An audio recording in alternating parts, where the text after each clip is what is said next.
Hello and welcome to the Climbing Daily Wednesday news show. Now, we're not in the office. We're not in the office. Where are we, Matt? We are in Outdoor. Well, we're not. We're in Munich at Outdoor. Outdoor, if you don't know, is a huge trade show. It's like a giant... It's not an aircraft hangar. It's a... What do we describe this? What are they called? They're called, like, in German, they're called Messes. Messes. Like, but it's like a massive... Oh, I don't know, like a big building. It's like a warehouse, like lots of warehouses, and all the outdoor brands come here. They show off their new items of equipment or clothing or anything they've got new for the upcoming year. And we come every year, we check it out, we do a bunch of filming, and that is why we're here. And also a bit of an apology that Climbing Daily's been a bit all over the place. We've been here, there's been electricity shortages, it's all been go, but normal service will resume soon. And we are at the Arc'teryx booth right now. Arc'teryx very kindly let us film in their booth because they're very nice, and also we are very nice, so it's a perfect partnership. But it is the news show, so we're going to give you some news, and we're kicking off with, well, your news. Yes, we haven't prepared this so well, but basically we thought we'd just like talk about the news as it kind of comes. But basically, Babsi Zangerl has free climbed the Pre-Muir Wall in Yosemite. This is Babsi's fourth free ascent on our cap, having made the first female ascents of El Nino in 2015, Zodiac in 2016, and the first free repeat of Magic Mushroom in 2017. Unfortunately, Jacopo Arca didn't quite make it. He came very close on the stemming pitch, but couldn't quite free climb that part of the route. But amazing ascent again from Babsi and Jacopo. I don't know, they just go from strength to strength. It's amazing. They're killing it. They were going to go for the nose, trying to free the nose, but apparently the great roof was sopping wet. Right. Okay. So they had to bail, and the Muir Wall was kind of like plan B. Imagine being like, plan B is this incredibly hard free. Muir Wall. It's 513 CD, which I'm not sure which is in French case, but if you carry on talking, I'm going to find out. So Hazel Findlay climbed this route 2012, kind of launched her into that big wall scene, and it's got the classic stemming pitch corner in it. So this corner that you have to stem up, very bad feet, very bad hands, and that is the pitch that Jacopo didn't quite manage to do. So that's where he fell on the final hard sequence. Wow. Otherwise it would have been a team set. 513C, 513D is an 8A plus 8B. Yeah. Like motivational. On trad gear mainly as well, remember, because Yosemite is like that mix. That is hardcore. Damn. Hardcore. Well done. Those guys are, I would argue they're like in my top 3. Of what? All-time climbers. Oh, nice. Bouldering news now. Now, Tara Hayes and Nathan Phillips are two great British team members. They're fantastic climbers. They've been in Magic Wood. They're great, and they're British, or they're British and they're great? They're great British, great people. They're great British climbers. Yeah. They've been ticking hard, so Nathan Phillips has climbed 2 8B pluses, including New Baseline. If you've seen that, it's like the most hideous, crimpy power problem ever. Yes. It's badass. But big shout out to Tara Hayes, because she has been very injured for, well, seems like forever, but at least a good year, because she broke her ankle. It's getting better, and then they had to re-break it, have an operation. It's been a nightmare for her, but she's back. She climbs an 8.8, 2 7C pluses. Cool. So nice one, Tara. Look forward to seeing you back on the competition circuit really soon. Another climbing power couple. They are indeed. Yeah. Maybe that is the idea. You need to get like a... Why aren't we better climbers then? Well, because being a couple. Yeah. Well, I think because we probably haven't shared a portelaise yet. We will be though, won't we? Well, maybe. We'll talk about that in a minute. Okay, next up we've got a news from over the pond in America, where Isabel Faust, who seems to be kind of on fire at the moment, has climbed a V14. Memories Parallax. It is a Dave Graham route. It's her third V14 after a manned Latin rock runs and Wheel of Chaos in the Rocky Mountain National Park. So that's an 8B plus, if anybody wants to know in French grades. She's killing it at the moment. 8B plus. I'd say it was not long before she's pushing on the door of 8C. On the 8C counter? Yes, nice. 8C, that'd be good. We want some more females on the 8C counter. We do. Now the Slovak Direct is a route up Denali in Alaska, and it is probably, if I could pick one alpine climb that I could do one time. As in what, is easy enough for you to do it? No, God no. But like, it's an incredible route. If you don't know about the history of it, do go and have a look at it. Busum and Marc Torres think that's how you pronounce it. They've climbed it. We always talk about Slow Back Direct because it's almost becoming a route that gets done quite a lot, but it hasn't had that many ascents, and it is truly gnarly. It's on the wild side of Denali. There is no chance of rescue. Difficulties up to like M8, M6. Right. The weather was terrible. They waded through snow. It is an outrageous bit of climbing. It takes like 3 days to approach the thing. So you have to go 3 days from Denali base camp, drop in, and then you've got to climb the route. Then you've got to finish Denali. Then you've got to come down the normal way. It's truly sufferfest. So awesome bit of news there. Next up, I think I'm done with news. That's it, I think. Well, does that mean this? Well, no, it's not it. Can we do the 9B counter? Let's do the 9B counter. 9B counter.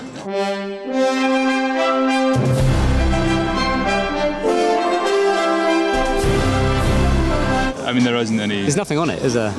Well, I mean, the one we didn't bring it with us. We're sorry.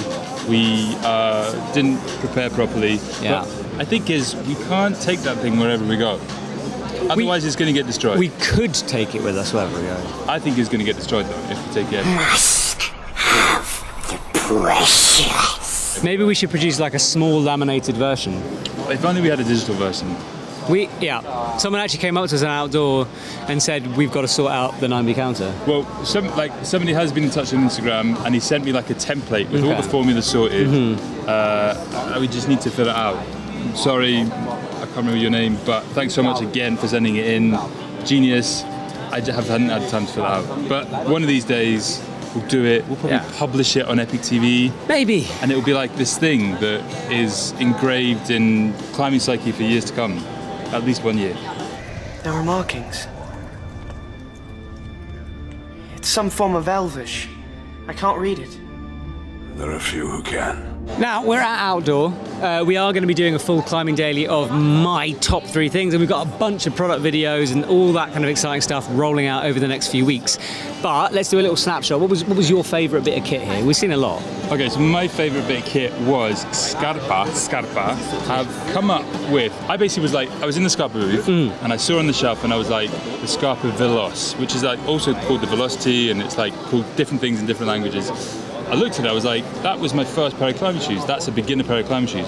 But what I was looking at was this like really aggressive, soft, like not fully lasted climbing shoe. And I took it to one of the Scarpa guys. I was like, was the Veloce not used to be like a beginner shoe? And he was like, yeah, that's an aggressive beginner shoe. And I was like, and then he started laughing. And then I started laughing. And I was like, he's joking. And then somebody else came in the conversation and they were also kind of laughing and they were going, he's not joking, it's true. And then he started laughing. And this went on for about 5 minutes until somebody else came in and who wasn't laughing, completely serious, and said, we're not joking, that is a beginner shoe. They basically, as Matt says when he told me about it, they've ripped up the rule book when it comes to beginners climbing shoes. Go on, you explain it, because you had it. You explained it very well. So everyone, when they think beginners climbing shoes, all the brands and everyone makes a sort of a clunky, very durable, very stiff shoe. And the idea behind that is that as a beginner, you haven't necessarily got the muscle strength in your foot to support yourself when standing on small holds. Okay, good theory. When do beginners climb on small holds? You climb on jugs. You're climbing on big jugs, sometimes upside down, you know, and gyms are designed like that now. They're overhanging. People are going on the bouldering wall. So they were like, why are we making these shoes like this? Why not make a soft shoe, super comfortable, super sensitive, so you can actually feel the holds you're standing on, and make beginners kind of go for it, rather than doing a clunky, flat shoe. Hopefully, as Matt was explaining that, there'll be images of the shoe. It looks beautiful. It does, yeah. And if I was a beginner, I'd rather use one of them than the old Veloce City or whatever it's called. But there you go, that was my favourite. What's your favourite? So before Outdoor, we went to Innsbruck, hung out with Black Diamond, because they've got a load of products, and they were like, look, you could do normal product videos, or you can come and climb with the products. And we're like, we want to do that one. So we went and tried the new Z4 cams. Now, Z4 is their new micro cam. It's replacing the X4, which is exciting for me because the X4 was my first micro cam. I love the thing. Z4 is better in every single way. It's got this new stiffness thing where you squeeze the trigger and it's stiff, let it go and it's floppy, so you can place it, and then once you've placed it, when you move past it, it flexes the way you want it to do. It's an exciting bit of kit. I climbed a route, a sport route, not using the bolts, ladies and gentlemen, just micro gear, and it was a lot of fun. So that is my product of Outdoor, I think. Awesome. Very good. Yeah. Have we got any media going on EpicTV at the moment? We've got very little media going on EpicTV because we haven't put anything up because we've been on the road for a very long time. There's your Seiyus film. There's the Seiyus film. The Seiyus film. The only Seiyus film that you need to go and watch right now. It's been up there for quite a while. It's got a lot of hits. Got a lot of hits. We're very pleased with it. If you haven't watched it yet, then go and watch it at EpicTV. It's called Seiyus Chapter 3. It's the story of Stefano Cannati's ascent of biography, 9A+. We're not going to show you a teaser because we've shown it loads before, but that we're still kind of pushing that. Yeah. Also, what I kind of want to push as well, and it kind of got lost a bit in the radar, is your review of the 510 Anasazi Pro yes. that you did put out on Friday. Yeah, so very good. We did a sort of slight cock up with it went live on a Wednesday instead of a Friday. Then it went. So some of you might have missed it, is what we're saying. Yeah, you might have got like an email that had nothing on it, but that was the email that you were supposed to get about 510. So if you want to find out about the Anasazi, I said Anastasi in the review, as many people pointed out. I prefer Anastasia. I think it's a better name. Yeah, it's like Anastasia, Anastasi. Yeah. But it's the whole point of that review is it's meant to be a comp shoe, and I don't think it's a comp shoe. I think it's an excellent shoe. It is not a comp shoe. So if you want to find out why it's not a comp shoe, go to YouTube, go to the channel, everything. Yeah, and I think be getting a lot of nice feedback about that shoe. People saying it's good for trad, crack climbing, saying that kind of solidness of having the toe cap there, along with having a really solid sole, means it's really good for like wedging into and talking into cracks. Exactly. Yeah. I had a conversation with a 510 guy here, and he was like, first thing he said was like, I showed him the review, and he was like, it's really good for indoors, isn't it? And I was like, it's not exactly what we said. And I was like, people like it for like loads of stuff, like trad climbing and crack climbing. He's like, crack climbing, really? And I was like, yeah, they just like wedge it in and they just talk it. Yeah. He didn't ever really think, well, I don't know, maybe he hasn't used them. Are you saying that what I said might be wrong? I think anybody is entitled to their own opinion. I've got a pair and I need to start using it. You do, yeah. Yes, which is silly of me, but I am going to start using it. I also got given a pair of Black Diamond Shadows the other day. Yeah, and you crushed the climb in them. And I winged, and they were, I really like them. They're really nice. It's like the new LV version that's coming out. So slightly lower profile. Slightly. So yeah, I'm excited to climb them more. Now we are about to finish here. We're leaving outdoor in precisely 2 minutes time. Comments, we've got to do comments. Oh yeah, shall we do comments? Yes, let's do comments. All right, you've got to edit this. You know, I'm gonna. That's all right. I've lost my. Wait, I've lost my. Okay, computer. I've got. Am I allowed to? Okay, fine. I'm going to say it anyway because this has got a positive output. Chris Bartlett wrote last week. Hang on, we didn't do the song. Oh yeah, sorry. Ready? Comments of the EpicTV. The week's our favourite comments. It's very similar to the 9B theme tune, that. Yes, well, we have to kind of keep it under the umbrella of the brand. True. Right, go. Okay, Chris Bartlett wrote, now just let me read the whole comment because initially you might think it's a bit rude. It's not. Looking forward to the stuff with Fanny Gibet. She's my favourite climber. Initially because her name sounds funny to an Englishman, but after that, because she's a beep monster.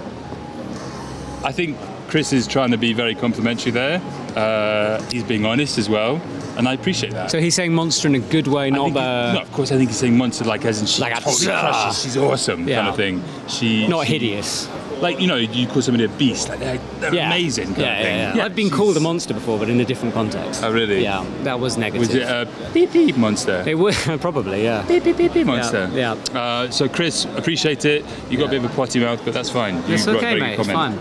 My favourite is from Jope Boer.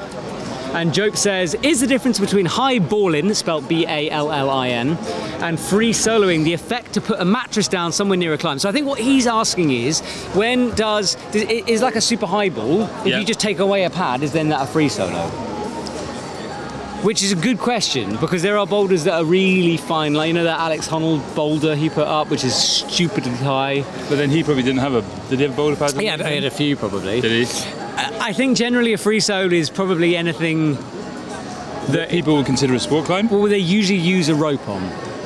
Yeah. I think that's fair. So if you usually would use a rope on it, so sport climb, tri climb, whatever it is, if you're a normal person, put a rope on, but then you decide not to, that's a free solo. But if it's a boulder without any protection that everyone just boulders, that's a boulder. What about if it's like a first ascent and it's like a really big 30-meter high boulder? Yeah. It's like a big boulder, and nobody's ever climbed it before, and you go and free solo. Well, it's a boulder. Are you highballing it, or are you bouldering? Well, that's the same. No, but are you highballing it, or are you free soloing it? If it's 30-meter boulder, it's like the biggest boulder in the world. Well, I mean, that's been done. Who by? Well, in Bishop. 30 meters. It's not 30 meters though. Maybe it's not 30 meters. No. I'm just wondering if there's like a height. I would argue if it had bolts in it, or if there's a possibility to put trad gear in it. As I said, if it's a climb that usually the first ascensionist used a rope on. But maybe you're the first ascensionist. Well, then it's a boulder. 30 meters It's a boulder. and you're free solo. It's a boulder. But I mean, having said that, if you're obviously free soloing a route that should have trad gear and you're just being brave, it's probably a free solo. Yeah. Okay. I think we just got to use our intelligent heads. I don't have one of them. Or maybe people can leave their comments and see what they think. Yeah. What is there like a height where a boulder, where high bouldering becomes free solo? Let's or know. is it something different than that, basically? I'm just going to say one thing. Georgie Reinprecht says, Hugo, I think you're beautiful. Yeah, don't lie on the comments, everyone, okay? Just put a true comment, because we do notice when it's a lie. Sure. Well, Georgie, I'm going to just take you at face value and think that you're telling the truth. Right. So thank you very much. I also think that you have a beautiful name. We've got to drive 8 hours back to Chamonix. We will see you soon. Arc'teryx Academy coming up this week, so check out our social media for that. Talk to you later. Bye.